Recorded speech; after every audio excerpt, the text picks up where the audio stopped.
Primera de Juan, capítulo 5. En los anteriores capítulos vimos mucho acerca del amor de Dios, el amarnos unos a otros, y el capítulo 5 es como un resumen de los anteriores capítulos. Dice en el versículo 1, todo el que cree que Jesús es el Cristo ha nacido de Dios, y todo el que ama al Padre ama también a sus hijos. Así, cuando amamos a Dios y cumplimos sus mandamientos, sabemos que amamos a los hijos de Dios.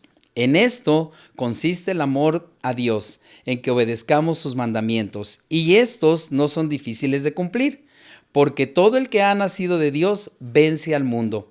Y esta es la victoria que vence al mundo, nuestra fe. En estos versículos, el apóstol Juan menciona como un resumen de lo que hemos visto anteriormente, el amor como principal motivo de nuestro vivir, el principal motor que nos impulsa para amar tanto a Dios como amar también a nuestro prójimo.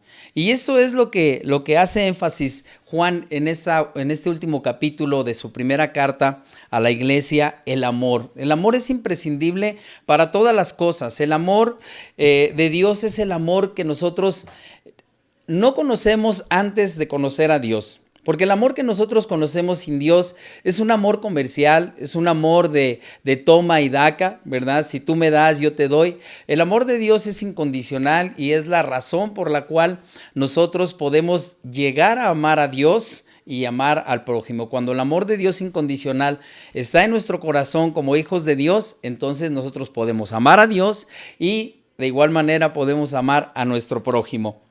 Al final de este capítulo 5 existen varias cosas que nosotros debemos observar. La primera de ellas dice que si aceptamos el testimonio que da acerca de su Hijo, el testimonio que Dios nos da acerca de su Hijo, nosotros tenemos la vida. Porque dice, el que cree en el Hijo de Dios acepta este testimonio, el que no cree a Dios lo hace mentiroso. Muchas personas piensan que la vida eterna se obtiene por hacer buenas obras, por portarse bien, por tener una bonita religión, y pues lo que el apóstol Juan está mencionando en estos últimos versículos de su capítulo 5 de esta primera carta es que el amor de Dios o la vida eterna, la salvación, como lo querramos interpretar, la gracia de Dios es precisamente un favor que Dios nos da, un favor inmerecido que Dios nos otorga al creer en el testimonio que Él nos ha dado. Y ese testimonio dice lo siguiente: el que cree en el Hijo de Dios acepta este testimonio. ¿Cuál es el testimonio? El testimonio que Dios nos da es que en su Hijo tenemos vida y tenemos vida eterna. Ese testimonio que Dios nos da es la razón por la cual nosotros podemos tener vida eterna. Cuando creemos en lo que Dios dice en su palabra, que en Jesucristo tenemos vida eterna, inmediatamente nosotros tenemos la salvación. Obviamente hay algunos requisitos, ¿verdad? Hay circunstancias en las cuales nosotros tenemos que aprender de lo que dice la palabra de Dios para poder tener esta vida eterna que tanto, ¿verdad?, deseamos. ¿Por qué? Porque el ser humano de alguna manera intenta prolongarse los más años que pueda en esta tierra. Tanto que hoy el índice de vida que nosotros tenemos es más alto que en años anteriores debido a la manera en cómo estamos viviendo. Con todo y esto, ¿verdad?, los años últimos de nuestra existencia en la tierra son años un poquito difíciles. Muchas de las cosas que nosotros antes hacíamos de manera tan fácil, tan natural, poco a poco nos comienzan a costar trabajo, tanto como el caminar, como el andar por las calles se nos hace un poco gravoso. Pero, en fin, el hombre tiene esa necesidad de prolongarse más. Y es porque la Biblia dice que Dios ha puesto eternidad en el corazón de los hombres.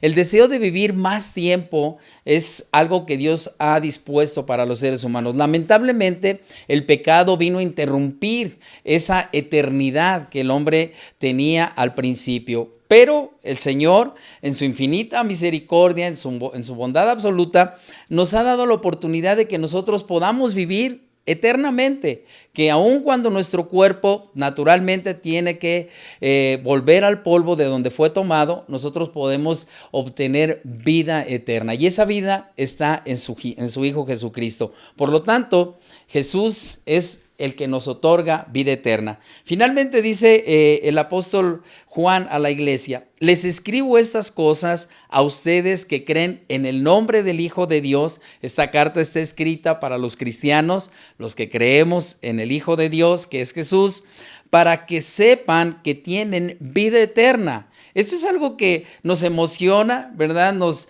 alimenta nuestro entusiasmo y le da una orientación diferente a nuestra vida. Ya no estamos pensando solamente en los pocos años que vivimos aquí en la tierra, sino que estamos esperando la eternidad. El momento en el que dejemos este cuerpo que se deteriora, que se va desgastando, que se enferma y que finalmente muere, para poder disfrutar un cuerpo diferente. La Biblia dice que un día el Señor nos dará cuerpos glorificados, como el que Jesús recibió después de su muerte, al momento de su resurrección, en donde Él podía hacer cosas muy especiales, las cuales nosotros también vamos a poder realizar, porque va a ser un cuerpo similar al que Jesús recibió después de su resurrección. Bien, dice entonces que si alguno ve a su hermano cometer un pecado que no lleva a la muerte, debemos orar por él. La misericordia de Dios no es solamente que nosotros vivamos aquí para nosotros mismos. Debemos de ser compasivos con las personas que no conocen de Dios. Esta serie nosotros la deseamos para que más personas puedan alcanzar esa vida eterna que está en Jesucristo. El propósito principal de la palabra de Dios es darnos a conocer que hay una respuesta mucho más allá de nuestra comprensión y de nuestro entendimiento. Esa promesa de vida eterna es algo que Dios nos otorga en el momento en que nosotros creemos que Jesucristo es el Hijo de Dios. De esta manera, quiero que nosotros podamos compartir con las personas este mensaje de salvación, este mensaje de esperanza. Y el apóstol Juan, al escribir estos 5 capítulos muy cortos, pero muy importantes para la iglesia, es animarnos a que nosotros podemos proclamar y podemos hablar acerca de esa esperanza que tenemos en Cristo Jesús. Por lo tanto, este es un capítulo más de la esperanza que hay en nosotros en Cristo Jesús.